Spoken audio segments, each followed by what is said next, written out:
एक बूढ़े पिता की कहानी। किसी गांव में एक बूढ़ा व्यक्ति अपने बेटे और बहू के साथ रहता था। परिवार सुखी संपन्न था, किसी चीज़ की कोई परेशानी नहीं थी। बूढ़ा बाप, जो किसी समय में अच्छा खासा नौजवान था, आज बुढ़ापे से हार गया था। चलते समय लड़खड़ाता था, लाठी की ज़रूरत पड़ने लगी। चेहरा झुर्रियों से भर चुका था, बस अपना जीवन किसी तरह व्यतीत कर रहा था। घर में एक चीज़ अच्छी थी कि शाम को खाना खाते समय पूरा परिवार एक साथ टेबल पर बैठकर खाना खाता था।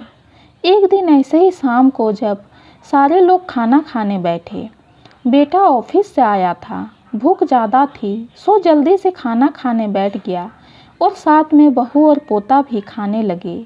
बूढ़े हाथ जैसे ही थाली उठाने को हुए, थाली हाथ से छूट गई और थोड़ी दाल टेबल पे गिर गई।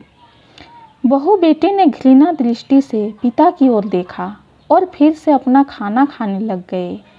बूढ़े पिता ने जैसे ही अपने हिलते हाथों से खाना शुरू किया तो खाना कभी कपड़ों पे गिरता, कभी ज़मीन पर। ये देख बहू ने चिढ़ते हुए कहा, हे राम, कितनी गंदी तरह से खाते हैं।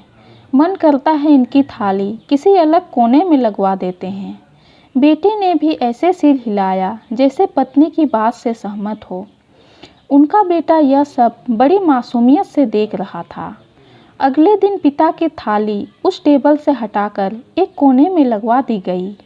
पिता की डबडबाती आंखें सब कुछ देखते हुए भी कुछ बोल नहीं पा रही थी। बूढ़ा पिता रोज की तरह खाना खाने लगा।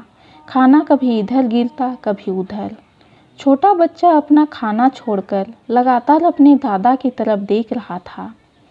माँ ने पूछा, क्या हुआ बेटे, तुम दादाजी की तरफ क्या देख रहे हो और खाना क्यों नहीं खा रहे?